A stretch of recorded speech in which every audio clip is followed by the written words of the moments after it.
Welcome to Creekside Chats with Successful Real Estate Investors, brought to you by Steve Talker Capital, promoting prosperity and harmony to help you flourish in all areas of life. Join in as we explore the motivations and goals of real estate investors and how their ability to invest abundantly has provided them with the time and freedom to contribute to the world in a creative and thoughtful way. Now please welcome your host, Dr. Allen. I'm your host, Dr. Allen. Today's guest came from the commercial real estate banking industry, where he originated and managed numerous portfolios of permanent and bridge loans in all major asset classes. Over the last 5 years of his banking tenure, he focused exclusively on multifamily properties. He is currently a principal at SPI Advisory, a company that specializes in increasing the value of properties while improving quality of life for its residents. In the last 5 years, under his leadership, SPI Advisory has acquired approximately 10,000 units. Welcome to the show, Michael Becker. Hey, thanks. I appreciate it. As you think back to your childhood formative experience, what's the first memorable experience that comes to mind? First childhood, I remember as a kid, as far as always being a little bit entrepreneurial. So I used to mow my neighbors' yards and do lemonade stands and things like that to try to make a dollar as a kid. So that is something I definitely remember doing when I was younger. How old were you when you had your first lemonade stand? I'm sure it was like 5 or 6, but I started mowing yards around, I think 9 or 10 years old. My dad made us mow our own yard, and then I started mowing the neighbors' yards as well. It's about the progress from mowing lawns to going to college to finally going into the banking industry. How did that all unfold? I grew up in suburban Dallas, kind of lived in Texas my entire life. Mother was a school teacher, father was a appliance repairman, so certainly came from relatively modest means, and I worked my way through college. Went to school at night, worked during the day, had a job. Took me 8 years to get out of college. My joke is I beat Tommy Boy by 1 year. In college, part of that was working, going part-time. Part of that was just me having a good time while I was there as well. But I was just getting through school and eventually got out. And while I was in college, part of the time I worked as a teller at a bank, and I got out, a teller / new accounts. I did that as well. Got out, got into an analyst program at a bank. I was a credit analyst and learned how to underwrite commercial real estate loans that way, and did that for a few years. Graduated into a loan production officer role and originating larger commercial real estate loans. So back pre-recession, back in the mid 2000s, I was making loans on all the major commercial real estate asset classes, with office, industrial, retail, some land, and a little bit of multifamily. And then 12 years ago or so, everything hit the fan and went from doing a loan production role into problem loan workout. I was working for a regional bank that Wells Fargo came in and bought in 2008. So spent about 5 or 6 years at Wells Fargo, and coming out of the problem loan workout, we got about a 2-year period just working loans out. And then one day they said, okay, that's done. Now it's time to go make loans again. And kind of ticked off everybody I knew for a 2-year period. I had to start over from scratch, and looked around and then asked around my credit officer, what were other people doing? And she told me that a colleague made an apartment loan, and then the kind of light bulb came on. So I started I had a referral source I knew I'd get a bunch of apartment loans from, and just started doing them. And over about a 3-year period, my last 3-year period in banking, I ended up doing 150 loans or something like that, all on multifamily deals, with the majority of that kind of being the broken deals out of the Great Recession, putting bridge loans so these people can buy them, put them back together. And then through that process, realized I was on the wrong side of all those deals. Better to be the borrower than the lender. Went out on my own and started buying. I bought our first deal in 2013, and 10,000 or so units later, we sit here today. What made you decide it was better to be on the borrower side than on the lending side? I think it was 2011. I was filing my tax returns, and I realized that when I was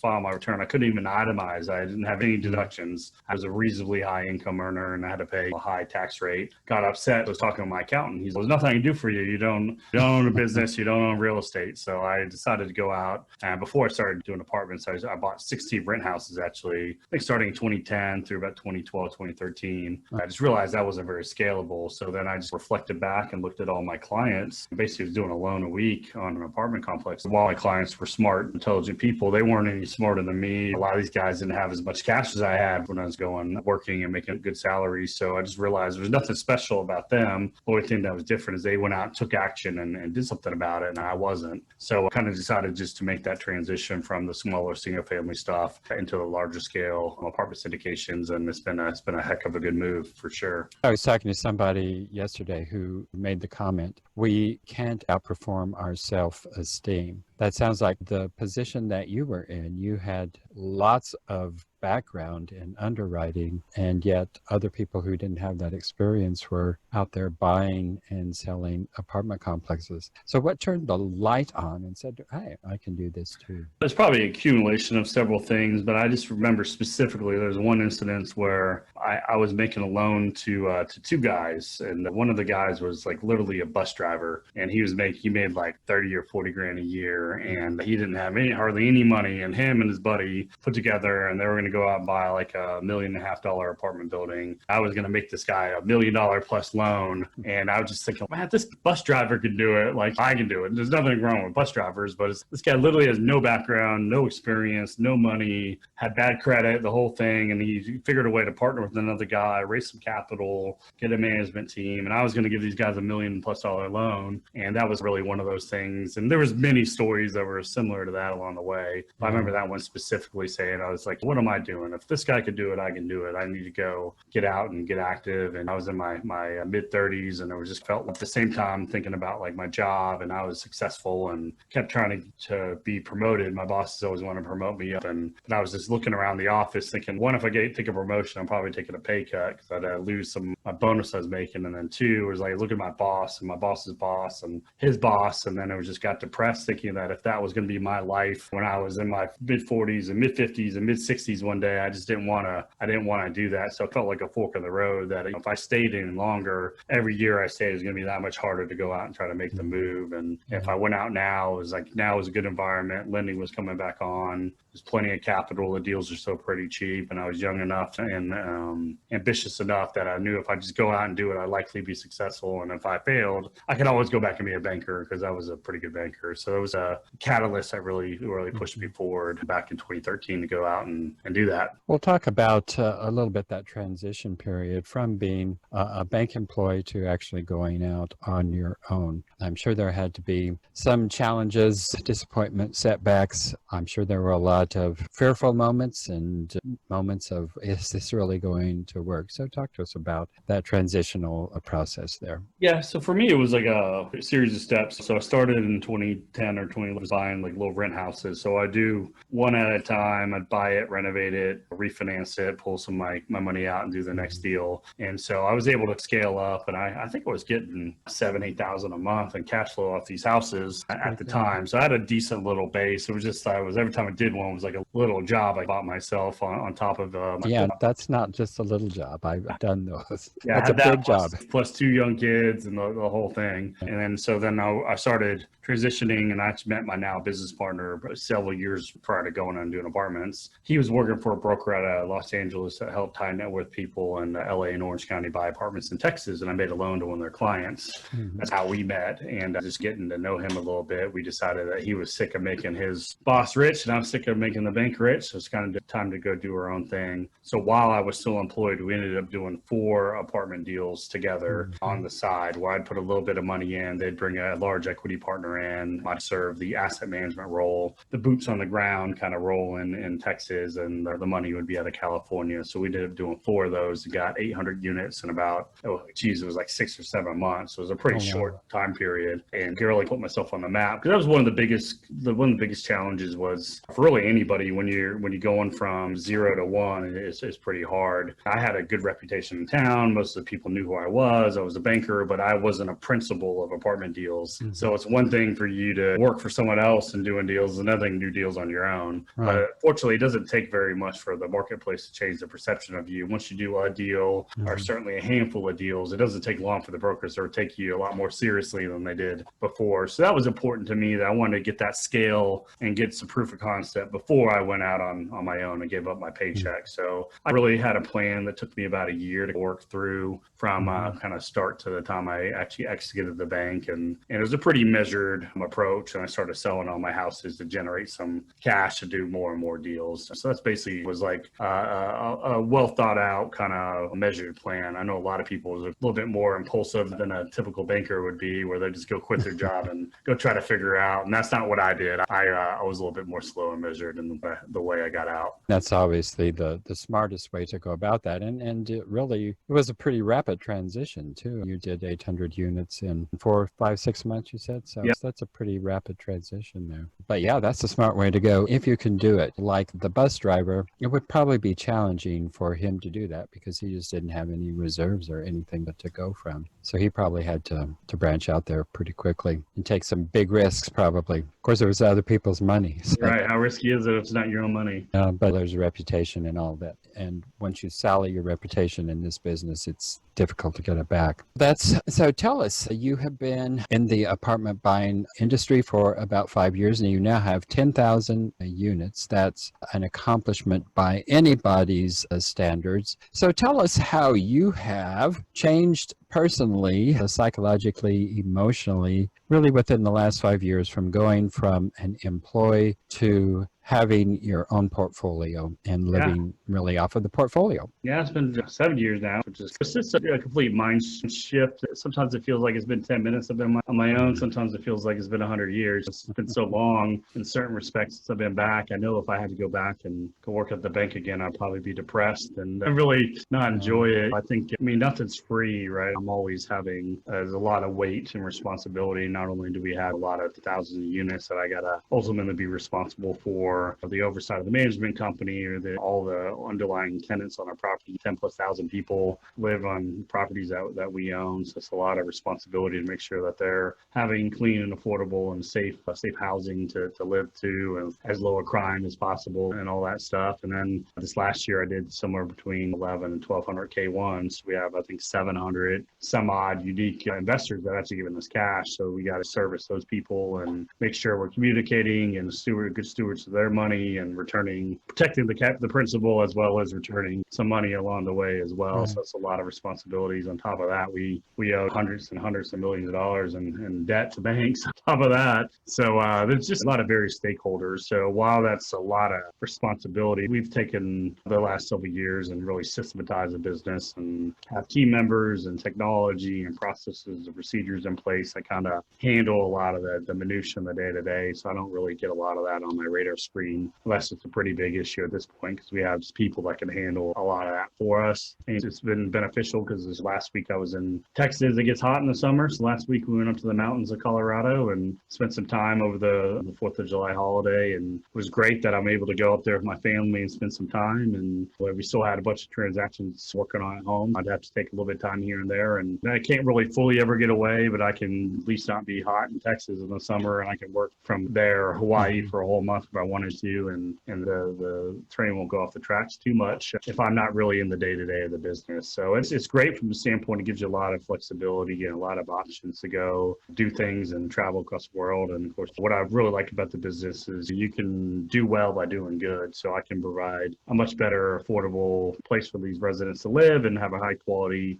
impact on their life, as well as provide outsized returns for the investors in our deals. And if I do all that, I can earn a nice living for myself at the same time and like financial security for my family as well. So it's a pretty good business if you do it the right way and you come at it from a good place. Yeah. Whereabouts in Colorado did you go? To Crested Butte, which is the southwest part of the state. It's not too far from Aspen. That's just on the other side of the mountain range of Aspen. So it's about a 13-mile walk if you want to walk it, but it's about a 4-hour drive if you got to go around the mountain. Yeah, I've skied at Crested Butte. It's really a good ski resort. I grew up in Durango, so familiar with that whole area. You've talked about how there's a lot of responsibility in the business and how it gives you more freedom than certainly would have as an employee. But how have you changed as a person? I think there's a lot more confidence that comes along with this, right? Where nothing's ever perfect, nothing's ever easy. It's a problem business. There's always a problem, always, right? In some form or fashion. And the first time that something bad happens on one of your properties, days, it's kind of it feels like the end of the world and something's going to happen. And now after a while, you just roll with the punches because you've faced adversity so many times in the past and overcome it that I don't get quite so excited anymore over certain things. Just a level of confidence or swagger you get about yourself when you do as many deals as we've done and do overcome as many challenges. I like to have a lot of little sayings and analogies. One of the things I've learned early on in the business, if you can't deal with three things, you shouldn't be in the multifamily business. Three things will happen to you. There'll be fires, people will die, and your tenants will sue you, right? So if you don't want to deal with those things, you shouldn't be in the business. The first time there's a fire or unfortunately someone dies or a tenant sues you for a trip and fall or whatever, it's pretty nerve-wracking, to be honest with you. And then now it's kind of part of the business. We have this structure in place. We have this insurance over here. We have these protocols and procedures, and let's just do what the plan calls for, and it's going to work itself out at one day. It's just kind of part of the business. And I think that's just comes from experience and success as a certain level of confidence that you wouldn't have when you're learning this business and starting out. Sure. Talk to us a little bit about one of those major setbacks. What did you learn from it? How did you come through it? And how did it change the way you look at yourself and look at your business? I think a few things popped to mind. One was the third property. We had a little older, tougher property in Dallas. And we, at the time, I had hired one of my buddies, his company, to run the deal for us. And we subsequently fired them and got a different management company in. But we got on they got on the wrong side of the city. And the city was a pretty tough city. And one of the big differences between going from single family to a large apartment building is the city pretty much leaves you alone. If you have a rent house or if you have a large apartment building, they'll do annual inspections in Texas, if not semi-annual inspections, and get through code enforcement and give you correction notices and things like that if you're not keeping your property up. Well, that property, we had a bunch of foundation issues that we spent a bunch of money on, and plumbing had to get repaired. And so we spent 7 figures plus on the deal, and the management company wasn't doing a good job communicating with code enforcement. And then all of a sudden they started ramping it up and targeting us really. And so we decided to sell the deal. And while we're in escrow, I'm getting this, the city was on our property seemingly every other day, trying to poke around, find something, writing this correction notices. And I would have to go to code enforcement court every other Tuesday with my lawyer because they're writing us all these correction notices and citations. And at the end of the day, I was unsure. We had the deal, we were going to triple our money, our initial investment. We're selling it. And at the end of the day, I wasn't sure if we're going to triple our money. I was going to lose it all because the city was coming after us. And it ended up working out well. And that was a good lesson and reminder that, the people you hire are a reflection of you across the board, one. And two, communication is key with all the stakeholders along the way. So not having proper communication and communicating all these things was going to get you into some trouble. So that was certainly a challenging time. Currently, actually, we had a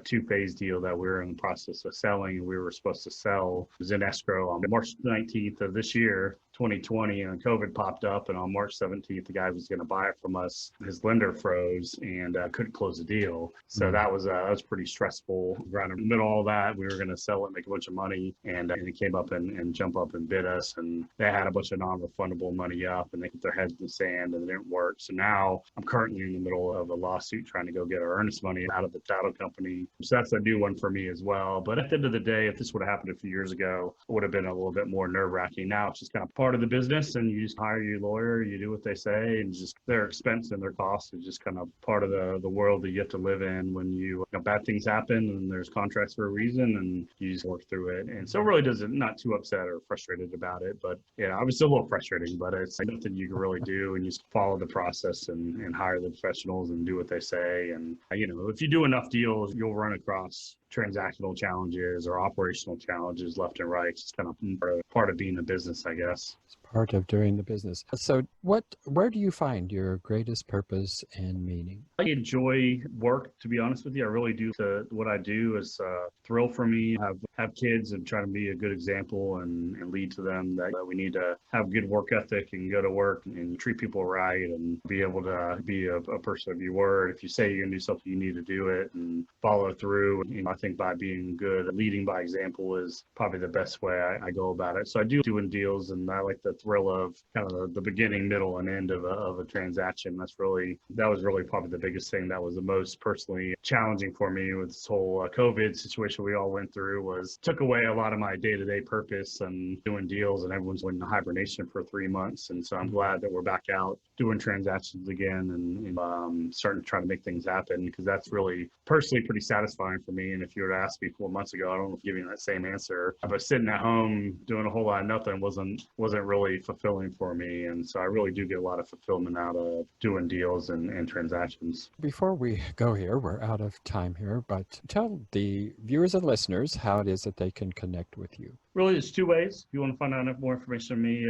much like Alan, I co-host a podcast. It's called the Old Capital Real Estate Investing Podcast. You can find that on iTunes or Stitcher, or probably anywhere you're hearing my voice right now. You can just search up Old Capital and find it. Or you go to our website, which is oldcapitalpodcast.com. Or the company I run is a company called SPI Advisory. So you simply go to our website, which is www.SPIadvisory.com. That's SPI, like SPI Advisory.com. There's a contact us form. You fill that out. We're always happy to send out information if you want to get to know a little bit more about what we do. Michael, it has been a pleasure, and I thank you for being on the show today.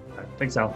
Thank you for joining us on Creekside Chats with Successful Real Estate Investors, brought to you by Steed Talker Capital. For more information, as well as access to our free ebook on enhancing your well-being through real estate investing, be sure to connect with us at steedtalker.com. As part of our efforts to make the world a better place, Steed Talker Capital contributes to activities and organizations committed to better understand the equine and enhance the humane treatment of horses worldwide. Steed Talker Capital, working for a world where all creatures, great and small, flourish abundantly. Connect with us at steedtalker.com.